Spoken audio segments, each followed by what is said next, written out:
Welcome to this Household Capital 3 Pillars Forum 2021. I'm Ali Moore and I'm your moderator for today's conversations. Thank you for joining us for the third year of this retirement industry event, which pulls together experts across the 3 pillars of retirement income: superannuation, the age pension and home equity. This year, you'll hear from a range of experts across 3 panels, with speakers joining us from here in the COVID-safe Melbourne studio and online from around Australia, North America and Europe. A big thank you to everyone contributing today, and of course, thank you to you, all of you, for joining us in the audience wherever you may be. We'll start this morning by focusing on consumers and posing the question: Australian retirees are among the wealthiest in the world, but are they loving life? In a moment, we'll hear from Senator Ann Rusden, the Minister for Families, Social Services and Women's Safety, for some insight into the government's plans to help Australian retirees. As you'll hear from Senator Rusden, many of our senior Australians are paper millionaires. But the issue for our panel this morning is whether they're living a millionaire lifestyle or even a comfortable lifestyle. So how confident and secure do retirees feel? How do we boost their confidence? And how can consumers access truly holistic advice that covers all 3 pillars of retirement income and at an affordable price? Advice that will help alleviate that very human trait of being worried and wary about how long we'll live and what we'll need to get to the end, whenever that might be. You only have to look at the recent 2021 Your Life Choices Older Australians Insight Survey to see that retirees have valid reasons to lack confidence. 35% say they're not prepared for aged care, while 57% say their savings won't provide an income for later in life. In a moment, you'll meet the members of your first panel, but first, here's Senator Rusden.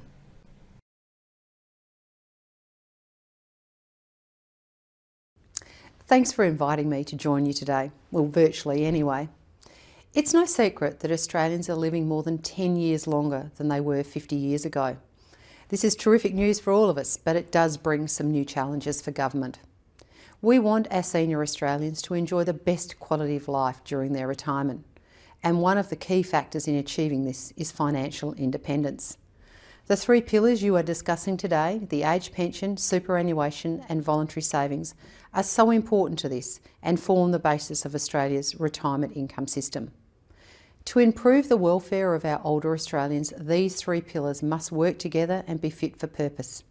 For many senior Australians, the age pension is a key source of retirement income, but with housing prices increasing significantly in recent years, we are seeing many of our senior Australians paper millionaires with limited ability to access the benefits of their appreciating assets.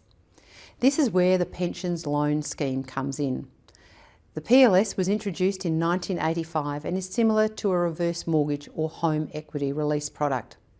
Like some home equity release products available in the private market, the PLS enables Australians of age pension age to voluntarily unlock the equity in their home. It gives them the option of staying in their own home while boosting their retirement income. The Retirement Income Review highlighted that drawing on a small portion of your home equity can substantially improve the retirement outcomes of senior Australians. Through the pension loan scheme, participants can access up to 150% of the maximum rate of the age pension on a fortnightly basis and spend it however they would like. This equates to $1,429 for singles and $2,154 for couples combined. In 2019, the Morrison government provided access to the scheme for all Australians of pension age, including self-funded retirees and maximum rate pensioners.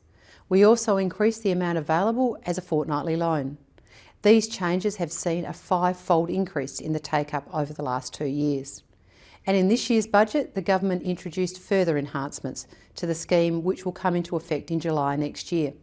Firstly, we will introduce a no negative equity guarantee so that a participant will never owe more than the value of the equity in their property. Secondly, participants will be able to access lump sum advances as part of their annual cap.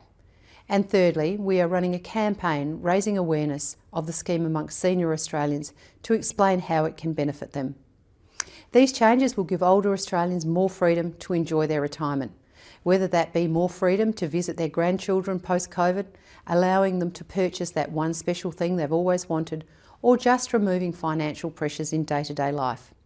Over time, these reforms and our world-leading home equity regulation will help change the way we view home ownership. Your home is more than just simply a place to live. It's a store of value that can be released to boost retirement living standards. Home ownership has always been the bedrock of our society.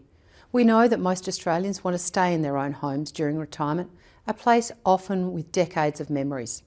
We want to give older Australians the confidence to tap into a small portion of their home equity to increase their retirement outcomes.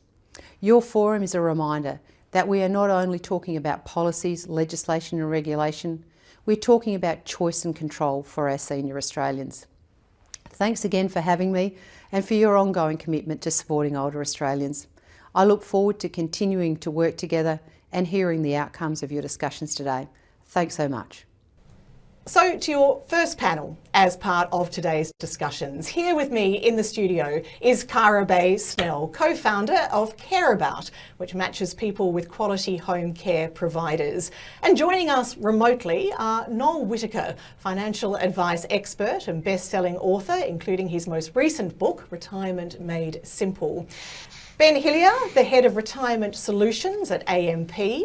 Troy Sloan, General Manager of Pensions, Housing and Homelessness at the Department of Social Services in Canberra. Troy looks after pensions and the pension loan scheme. And Jeremy Duffield, the Executive Chair of Super Ed and Retirement Essentials, which aim to give Australians access to affordable financial advice, including around accessing the pension. A very big welcome to our panel. Ben, if I can start with you, and a very big picture question, how confident do you think most retirees are about their own wealth and their ability to fund their retirement? Oh, look, it's easy to talk in generalisations, which I will be doing, but I want to make it quite clear that, of course, there's a whole spectrum of people. The people who are very, very confident. There's lots of people who are quite fearful. But in general, I've seen some fairly consistent trends. Number one, people approaching retirement and early in retirement, I think, are the least confident, sadly. We really haven't prepared them well to give them a good understanding of how much they'll need to retire, how much retirement income is sufficient for a lifestyle basically commensurate with their expectations. But we do see that as people progress through retirement, they become more and more confident and are able to, I guess, have more realistic expectations about what their lifestyle is going to be like. If you look at the Retirement Income Review and what they identified, in fact, they called it a major misunderstanding, that retirement income involves the returns from investing the super balance, not actually drawing down the balance itself. Ben, how many people do you think are actually thinking beyond just maintaining their super balance? Look, when the numbers are pretty clear, we see about a little over half of retirees typically will draw the minimum, and that's at any one point in time. There's actually many more than that who will draw the minimum at some point of their retirement. We often see people start retirement, perhaps they have some advice that tells them they can draw above the minimum, but we find that after the first economic shock, for example, they switch to cash, they switch back to the minimums, and they do lose confidence, and they do. We see far fewer people able to maintain or a level above the minimum through retirement, and quite sadly, as we've seen during COVID and also through the GFC, when the government reduces the minimums to 50%, then the experience is typically about 75% of people who draw the minimum actually reduce them. It's just an intolerable amount of intolerable reduction of income, and yet people are doing that because of that lack of confidence. Noel, can I ask you, if you look across the super sector, you look at pensions, you look at private savings, what do you think it is about the system that means it doesn't always deliver what's been saved? Is it the fact that people don't have the tools? Is it lack of product? Is it lack of advice? Oh, look, it was a major finding of the Cooper inquiry into superannuation is 80% of Australians are disengaged with this super. So that's the first thing. You also get this misinformation. There's been big headlines about 13 non-performing funds that were My Super. Now, My Super is a default fund. It's a fund you're in if you don't make a choice.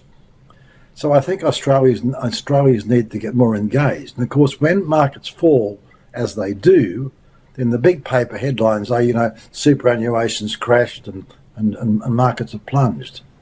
So I think the press has a big thing to do with this. You said people need to get more engaged. I guess that's the challenge, Noel. How do you engage people? Well, you read my book to start with. But I mean, basically, people should have an advisor, I think. They should, but yeah, it's basically that I think the nearer people get to retirement, the more engaged they get, and also the bigger their balance gets, so the more engaged they get, I think. There's nothing like getting older to focus the mind on what you might need to live. Jeremy, True. do you think we've given people the tools? How easy is it to get a grip on what your options are in retirement? I think, first of all, we have to understand what a big challenge it is. We've been asking these people to save all their life through the accumulation phase of superannuation, and now we're expecting them to draw down their super so that they can fund a retirement lifestyle that's suitable. Yet we're really not giving them all the tools they need. And it's a very, very complex challenge to actually work out how much you can sustainably spend. But we're not consistently giving them retirement income forecasts that they can use to guide them along the way. And they're finding the age pension quite difficult to apply for because they find it complex and a bit daunting. So there's a lot more we can do in providing tools and help. Recognizing that only about 15% of Australians are getting advice from a financial professional. You in fact have built a business designed to help people access the age pension, which is such a core part of the retirement system. What is it about that system, Jeremy, that led you to set up that business? Well, look, it really is the first pillar of the retirement system, and I'm a big fan of the age pension actually. But because we have this means testing, which I think is a good element of the system, it becomes very complex with the assets test, the income test, and then residency requirements. So there are many aspects of it that make it very difficult and confounding for ordinary Australians to apply for. So 82% of people say they need some help with the age pension. I note that your website promises only one stress-free visit to Centrelink. Are you over-promising? No, we become the Centrelink nominee for most of our clients, and we help them guide their way through Centrelink, much in the way that a tax accountant helps a individual deal with the ATO. So people need help, and we provide that. Troy, you're with the Department of Social Services in Canberra. Pensions fall under your purview. How complicated is it accessing the pension, and should you need financial advice for such a basic fundamental part of our retirement income system? Well, I think, Jeremy made the point around that once you have means testing and so forth, there are obviously processes that need to go through. Certainly there are, Service Australia has a range of assistance, including financial counsellors that people can access themselves, and what we're seeing is that 92% of age pension claims are processed within 49 days at the moment, which our benchmark is 49 days, Service Australia, and 92% are being processed within that. Our goal is 80%. That reflects that some are more complex, as Jeremy was talking about. So therefore, we're seeing the processes going through relatively efficiently, but noting, as Jeremy said, if there's some complexity in that, then they take a little bit more time to work through. Can you give us a perspective here, I guess, how many Australians access the age pension, and what What sort of dollars overall are being delivered every year? So we're looking at a bit over 2.5 million aged pensioners and a bit over $50 billion a year. It's a really important part of the whole system. About 42% of people are on the age pension at 66, and then by the time people get to 80, it's about 80%. So it's a really important part of the system. And Jeremy, that complication that you've both referred to, because it is means tested, do you agree though that it makes it a fairer system than if you look at, for example, some overseas jurisdictions where everyone gets something, but it's not really enough for anyone? Well, our clients actually get very worked up about that issue. In general, they're big supporters of a universal age pension. I just don't think they understand how expensive for the government a universal age pension would be. But so I'm a supporter of a means-tested age pension, but many of our clients believe in universality, and fairness is a hot issue for them. Would you say be careful what you wish for? Yeah, be careful what you wish for. Cara, can I bring you in here? You help people access in-home care. You provide advice. How well placed do you think retirees are to navigate that sector and I guess be prepared for aged care? Sure. Well, look, many people, Ali, aren't really aware of, the really generous government supports that are available to people looking for in-home care. So for people over the age of 65 who have needs in order to remain living safely at home, they can access up to $52,000 a year, which is, a lot of money, in order to remain living at home. The complexity is, what we've been talking about here is how do you navigate the system, being aware that those supports are in place and getting them in a timely manner, because many people simply won't plan for a time when they might need some extra help. And that $52,000 a year, is that just straight out government funding, or is that by accessing one of these pillars?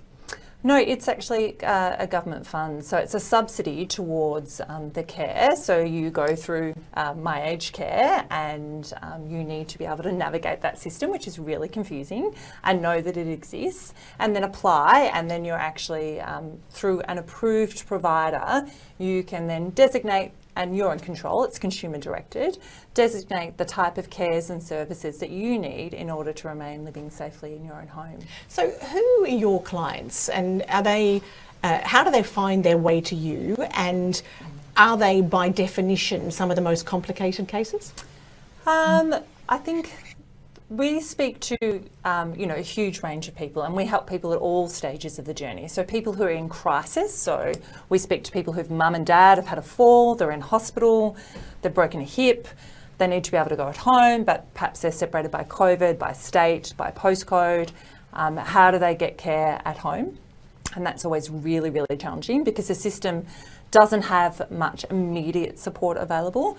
We also access people who are planning. So maybe they've gone to see their parents and noticed some degeneration, and then they will come and speak to us and say what sort of supports are in place. And we also speak to about 40% of our customers are the people actually requiring care themselves, and they're very proactive. They'll hunt online, they'll give us a call, they'll explain their situation, and we're able to be able to connect them with a quality care provider in order to deliver the care and supports that they choose. So it's very much consumer directed in order to remain living at home. And is that that advice, I mean, as you say, it's quite complicated, you're one service that is there to assist.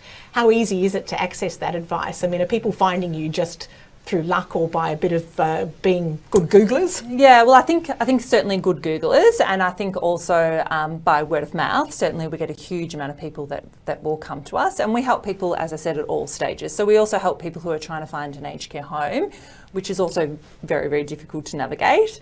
And we can talk to them about all the supports. And certainly one of those bits is getting the right advice at the right time in order to make a decision that will really change the end of somebody's life. Noel, you said earlier, you said we should all read your book, and no doubt we all should, Retirement Made Simple, Everything You Need to Know. But where do you, having written that book and answered many, many queries from many retirees, where do you think the biggest challenges are for most people? What worries them the most? I think the biggest challenge is they don't know what they don't know. And as a result, they get trapped and they can lose big sums of money. I think that's the first one. It's also they're not across asset classes. They think shares are risky. So I think it's just not knowing, basically. And that, Donald Rumsfeld, we do have a lot to thank him for with the unknown unknowns and the known unknowns. Exactly. And even with advice, though, Noel, knowing what you don't know is difficult, isn't it? Because the advisor has to also know what to ask you in order to see what's relevant. Yes, but also the government has so over-regulated the advice industry that you've really got to find $5,000 or $6,000 just to make an appointment. And that's one of the major problems. They've actually priced advice out of the range of most people. And it's not good at all. Jeremy, is that what you find? Is that the people that come to you are the people who have found themselves priced out of the market elsewhere? Yeah, absolutely. Everyday Australians really don't have access to financial advice. They have to sort of cobble it together. And I would recommend Noel's book. It's a terrific compendium of information about retirement, and so it's a great place to start. But people need more help, and we need to provide more access. And I hope super funds will play a key role in that, because they're at such an important nexus with the consumer that they have a great opportunity to really help their members get to retirement and get through retirement. And I think that's why the retirement income covenant work is so important, because it's going to encourage super funds to develop a retirement income strategy for their members and guide them through it. And I want to come back to the covenant, which indeed will be the subject of our third panel today. And also, Ben, I will come to you in a minute and bring in the super funds. But before we do that, there is, of course, 3 pillars, as we said, and the last pillar is savings. And so I want to look at this home equity release or reverse mortgages. Troy, you look after the government's product in this space. Can you tell us exactly what the pension loan scheme is in 2021? Yeah. So the pension loan scheme, PLS as we call it, is a Commonwealth program that is similar to reverse mortgage, which is designed to allow senior Australians of pension age to access their equity in their real estate assets to allow additional retirement funds. So participation in the PLS is voluntary, and there's no restriction on what people can use the funds that they borrow through the scheme, what they can spend on. To be eligible for the PLS, you must be of age pension age or be partnered with someone of age pension age, which currently is 66 and a half. Meet the qualification criteria for either the age pension, disability support pension or carer payment, but not necessarily receiving a payment. And that's important to note, that if you are means tested out of the pension, as long as you would have qualified otherwise, you can access the PLS. You've got to have equity in a home, in a real estate asset, in Australia, and you must also have insurance and over that asset, and also not be subject to a personal insolvency agreement or be bankrupt. And you can borrow. It's designed around fortnightly payments, so you can access a set amount, and what that is, it's 150% of the age pension. So if you're on a full rate pension, you can draw 50% a fortnight. If you are someone who is getting a 0 rate pension, you can get 150% of the age pension. So that means for singles, they can get $1,429 a fortnight, and for couples, that's $2,154. But again, that includes any pension people getting. So if you're getting the pension, you can only get, if you're 100% pension, you get just about $500 a fortnight. So obviously, interest is charged on that. At the moment, it's 4.5%. That's charged each fortnight on the outstanding debt balance, and that's broadly the scheme. So, Troy, how many Australians actually use that scheme, have tapped into it? So at the moment, we are around the 4,000 mark. We've got 4,380 people as at June 2021. Are you surprised by that? Are you surprised that would seem to me, given that we have millions on the pension, that would seem a relatively low figure?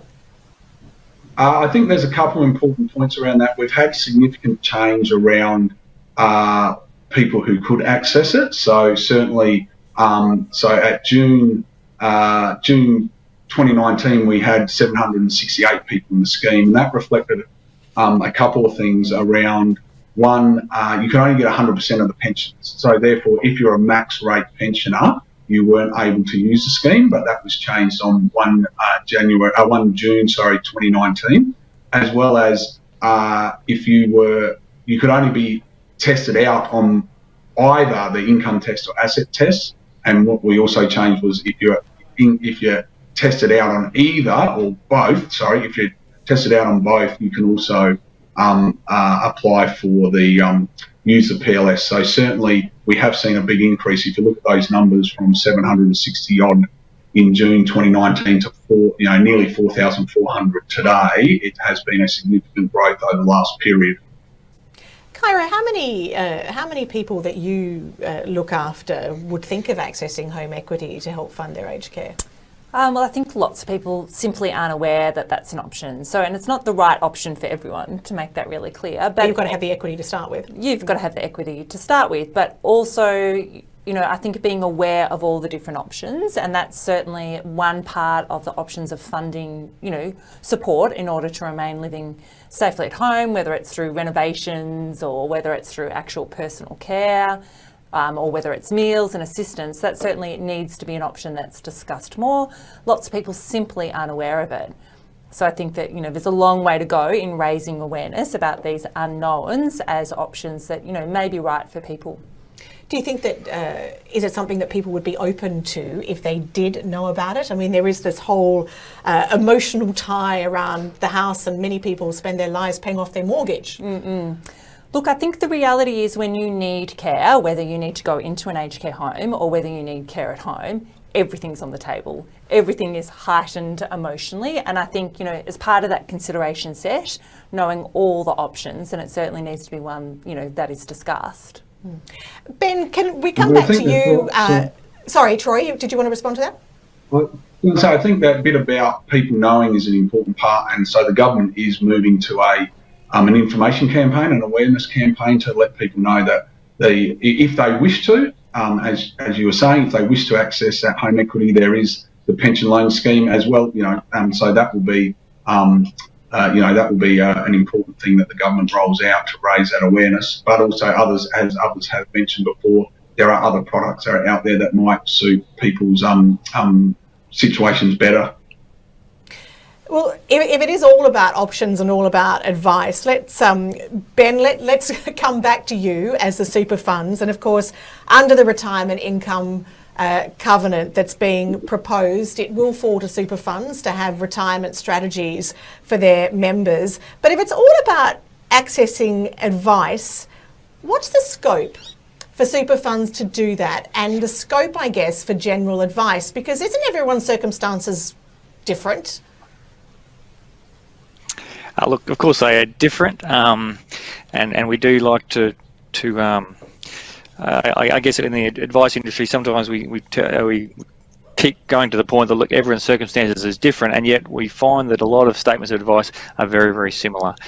We do recommend very, very many times that people need to open an account-based pension, put a fair bit of the proportion of the balance into a balanced or a moderately balanced option, and then some in cash for as a bit of a bucket strategy. And so, look, I think part of the problem is we haven't given retirees and also advisors sufficient tools to really cater for those broad set of circumstances. I think about 96% of retirees who commence an income stream, they go into an account-based pension. I like to use the analogy that that's like putting someone into a lifeboat when they're expecting to go on a retirement cruise. That they're perhaps thinking that it's going to be the cruise of a lifetime. We whack them in a lifeboat, load them up with lots of provisions, and sort of push them off and say, there you go, enjoy your retirement. And they say, well, how long do I need to make these provisions last? Well, you figure it out. how much should I consume? Well, it's entirely up to them. We're putting all the risks onto the retirees, which is just I think far too much to expect for people who aren't finance professionals.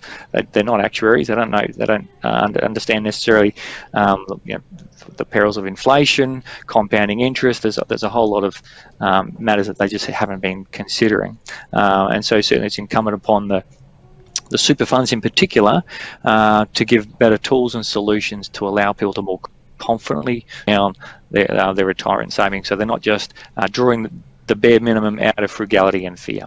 And I want to come back to products specifically, but super funds. So if super funds do have to do better, Ben, would you agree with the statement that right now super funds are, shall we say, scared of giving anything that looks like too much advice? Yeah, of course they are. There's been some high-profile cases where super funds have been wrapped over the knuckles for perhaps for giving perhaps personal advice, or what's been called personal advice, when their intention was to make it more general, simply because they perhaps knew more about the client, and perhaps the client may have had an expectation, or there's a possibility that the client had an expectation that personal information was taken into account. It really does terrify funds, and so we do see a lot of funds sitting on their hands, doing quite limited, or certainly providing less advice than they legally can provide, and so we do need greater clarity in the regulatory space to ensure that super funds can fill the gap between comprehensive advice, which absolutely should, I think, should sit outside of super funds in most instances. But there's a big gap in the middle for people who just simply can't afford that, or don't have the complex needs, just on single topics, scaled advice as we call it. Perhaps there's a different name for it. Perhaps but I think the regulatory support to narrow that scope and to provide the guidance that people are clamouring for. Jeremy, can I ask you, how difficult is it to navigate the regulatory environment around advice? And Ben just made the point that super funds are actually not even giving the advice that they could give, even if you do need some regulatory change. But do you see us as needing to make it more, a more conducive environment to providing advice? Yes, I do, Ali. I thought the big elephant in the room in the retirement income covenant paper was the failure to address advice and basically say, well, we'll deal with that in an ASIC review next year.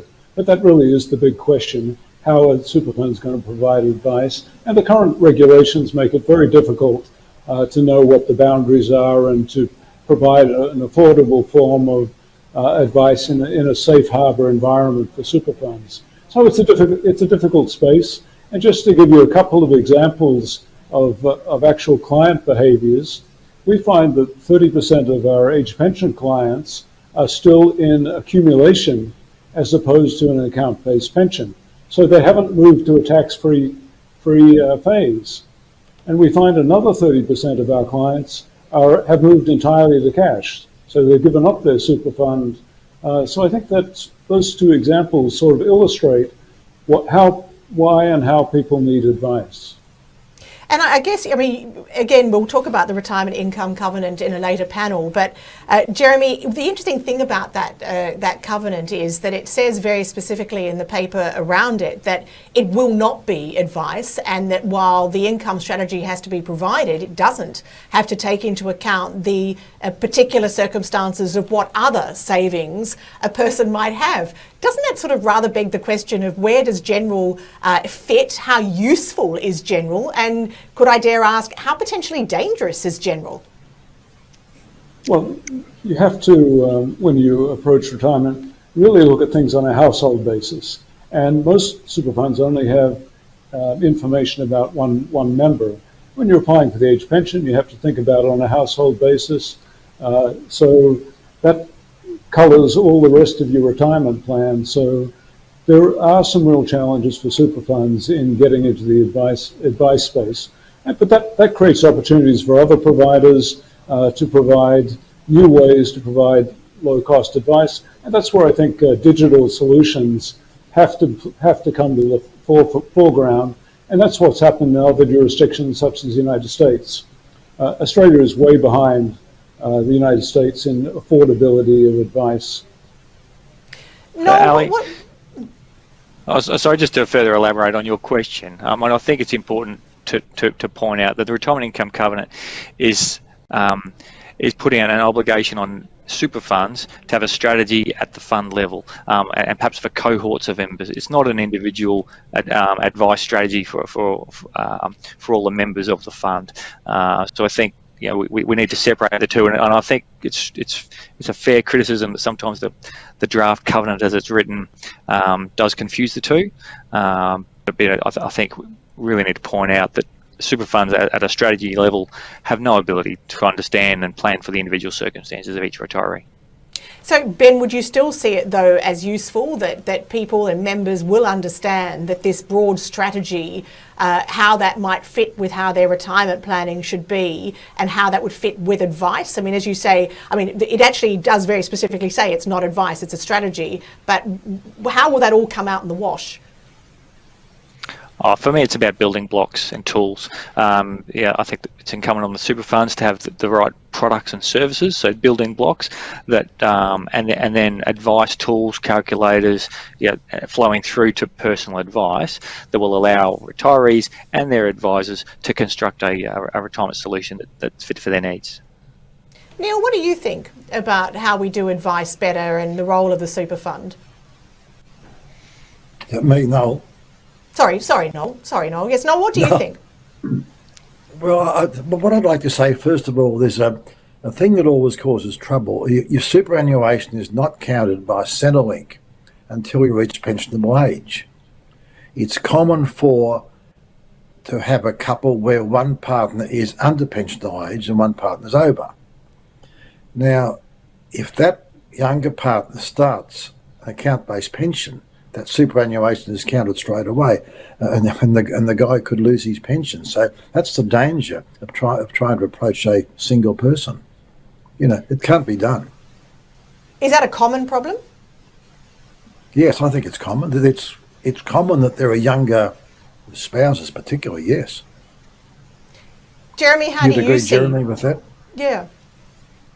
And I agree that definitely is a strategy for thinking about your age pension, and it's a common phenomenon. So again, it does get to the point where financial advice is best delivered for retirement on a household basis. Troy, do you have any thoughts on that? I mean, that is obviously the way the age pension ties in with superannuation is incredibly important, isn't it? Yeah, absolutely. I think and I think as Jeremy had said, the household approach is the way that the pension works, and obviously super is designed to fund retirement. And when people move into that phase, the policy is to, as Noel said, move those or start counting those assets as part of the assets list. Kyra, can I ask you, what do you think would make people more comfortable in terms of advice? How, we talk about superannuation funds filling the gap, if you like, but where do people look for advice? Is it their super fund? I'm not sure that I can answer that. I mean, I think for aged care, which is, with Care About what we look at, is I think that it's very difficult to find one clear source of information. With home care, it's there is some interaction with Services Australia, but it's income assessed, so it's one form. It's pretty straightforward. If you're a full pensioner, you don't need to pay anything towards it.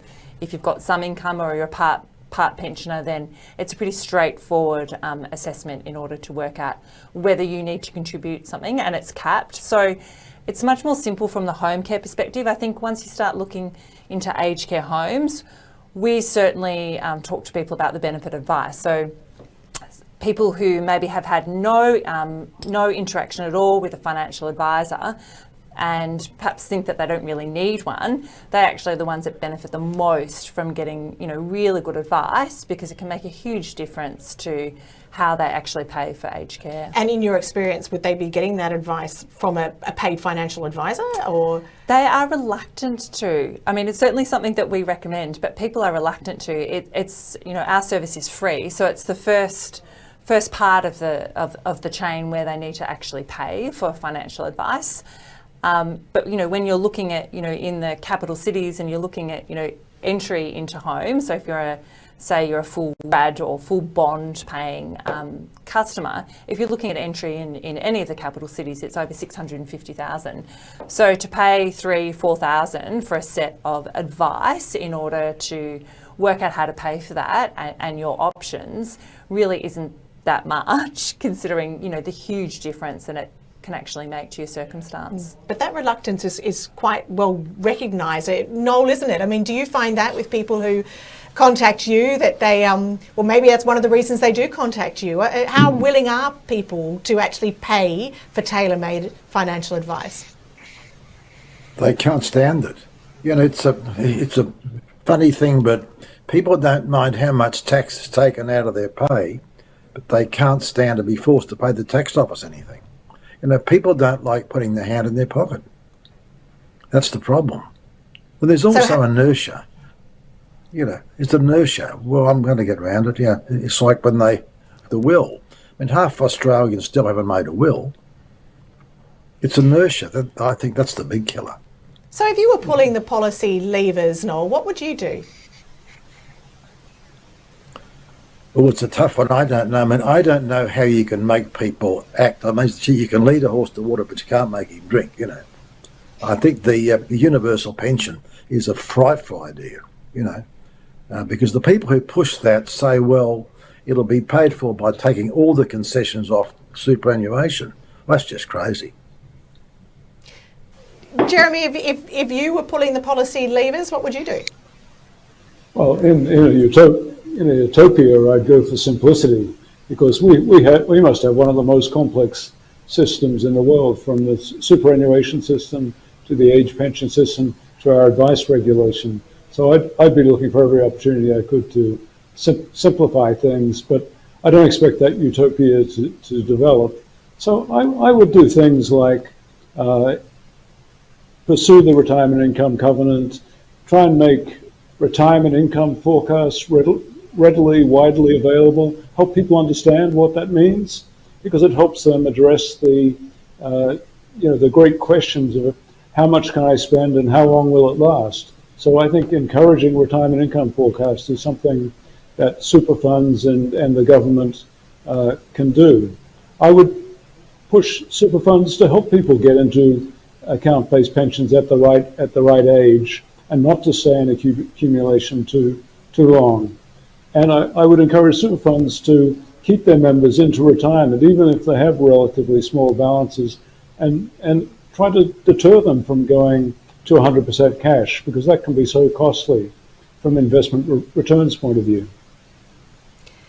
And Ben, but to do that costs a lot of money. I mean, the advisors are leaving the industry of thousands. Again, because of onerous government rules. I mean, it would be a huge job to get all these extra people to start giving detailed advice. Because if you start giving half advice, there can be all sorts of problems. and I guess that's where, Ben, technology becomes really key, doesn't it? And even just looking at retirement income forecasts, as Jeremy was just talking about, how many superannuation funds do provide access to that sort of tool, and how well placed are the funds on the tech front to provide this sort of, retirement income strategy?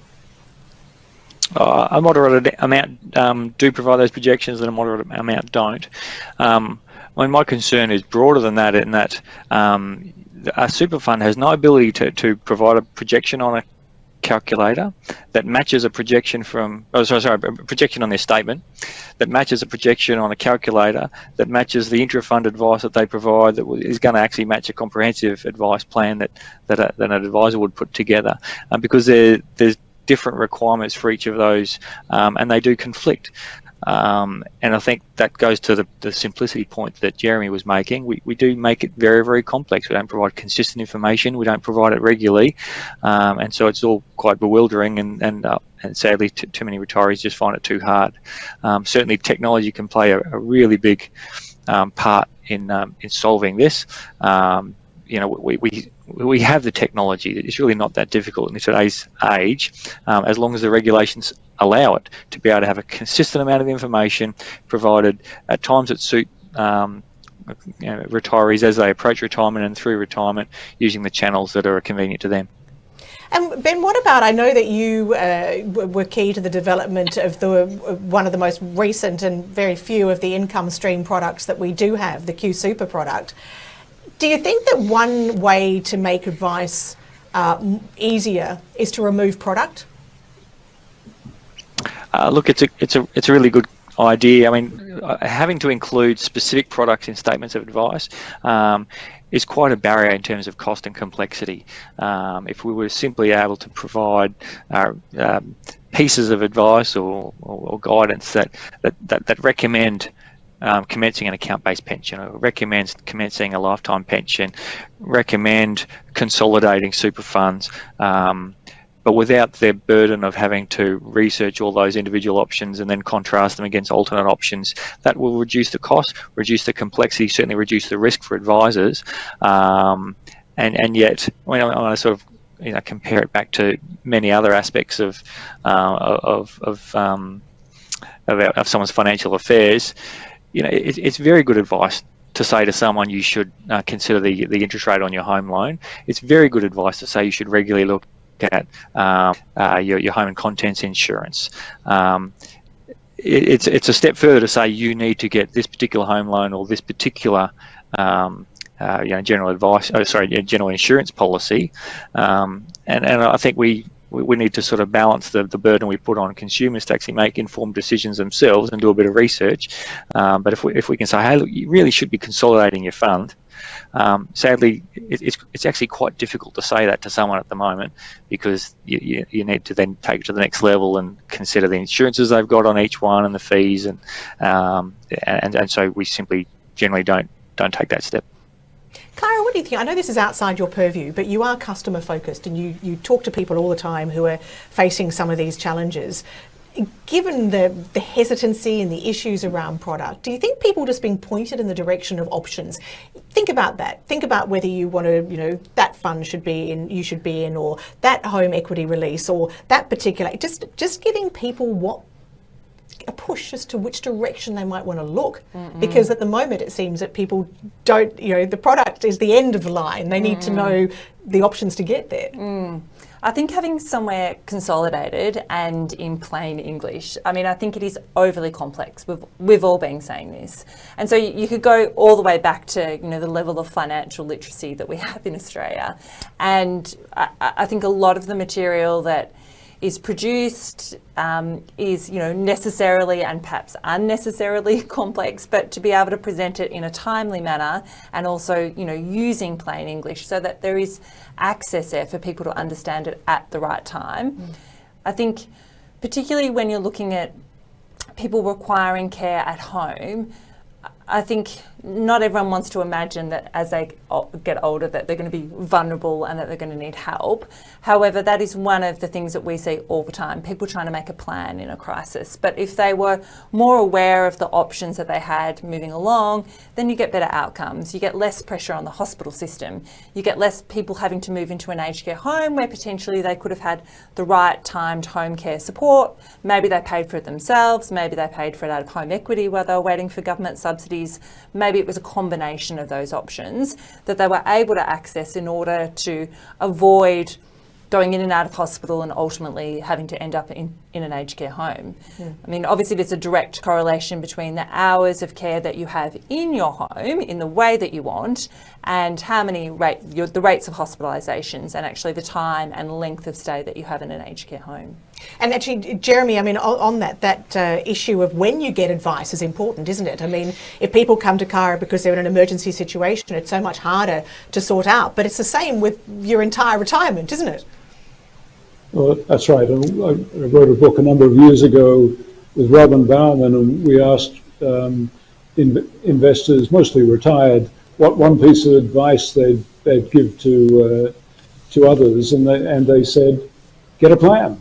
Have a plan, and don't just react at the moment. So we need to be encouraging people to do planning. Although, as Noel says, so correctly, people do procrastinate, they hate paperwork, and they hate actually thinking about this stuff in many, many cases. So we can encourage good behaviors, but it's so hard to get people there. So we have to make it easy. We have to do what we can to make it easy, and make the incentives clear.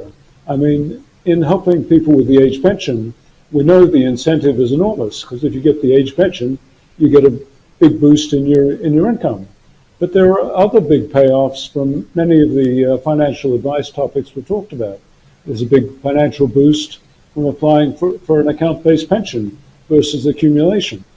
There can be a big financial boost from getting a home equity reverse mortgage or pension loan scheme. So there are a lot of areas where there's a real financial payoff, and we have to help people see that payoff.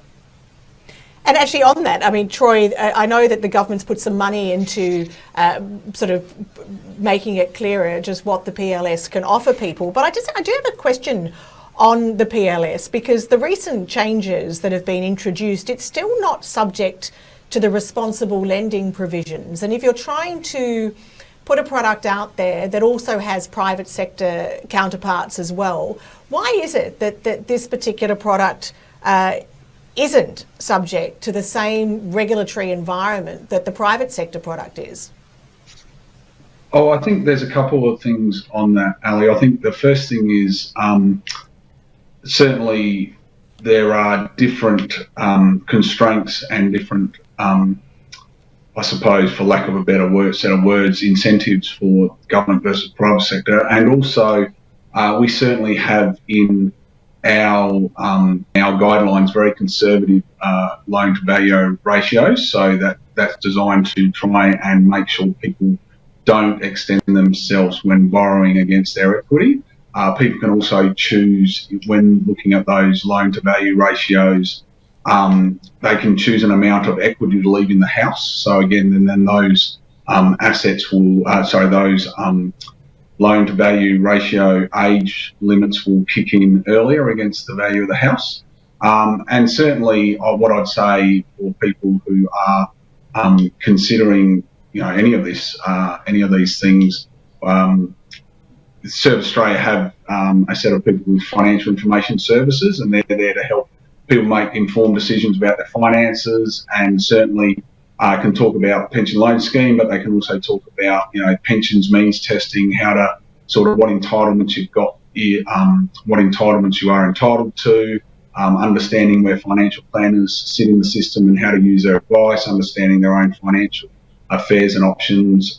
So certainly Service Australia have a function there that is designed to hopefully have people understand not just only the PLS but the broader system that their retirement the age pension is playing into.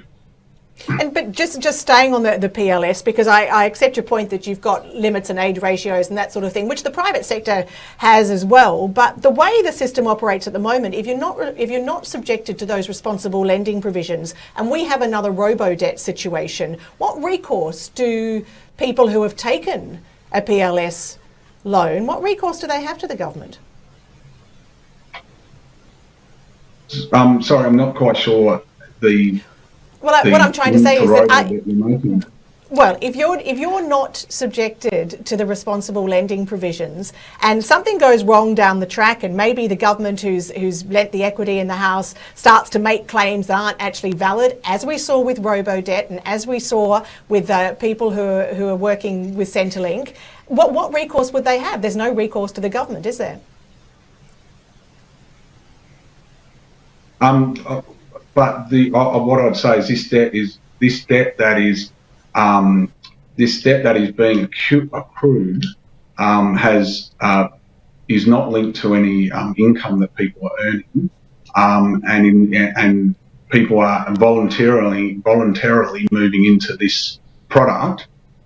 So the idea of that it's a robo-like debt situation, I just don't think is a fair comparison. So there doesn't need to be any mortgage anyway. They've Sorry, got to sign a mortgage Noel. as well. Well, They've got to sign a mortgage over their house. It's not like they're doing it blind. So, Noel, do you think if there was more, if we had better access to clearer information, do you think people would be accessing the money they've saved in different ways? Do you think people would be living differently? No, look, honestly, look, there's so much information in books and newspapers and radio shows. There's the Association of Retirees, there's National Seniors, there's CODA. All the information's out there. The fact is most people don't want to access it. That's the big problem. It's not the lack of information, it's the lack of the motivation on behalf of so many retirees.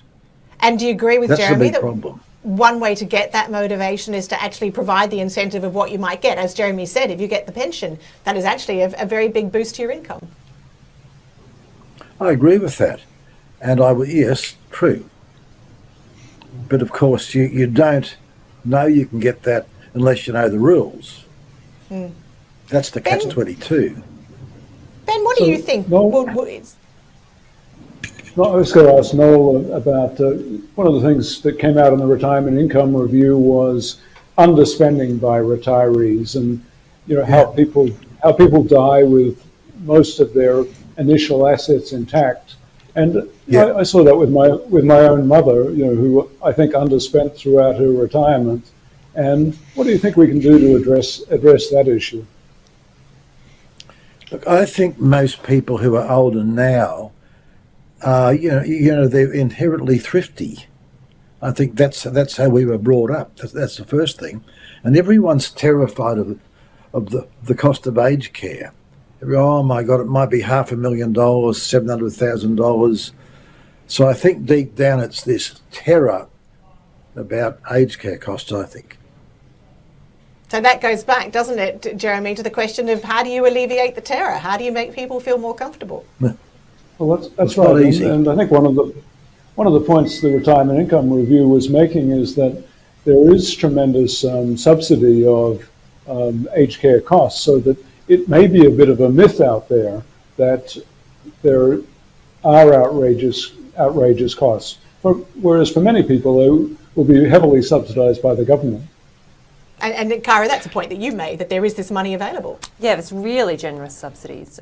Absolutely. And you could actually, I know that in one of the later panels it will be referred to as the fourth pillar, that maybe we don't put enough attention on. Ben, let me ask you about that. I mean, you also make that point, don't you, that there are plenty of stories out there, scary stories out there about how much it's going to cost you.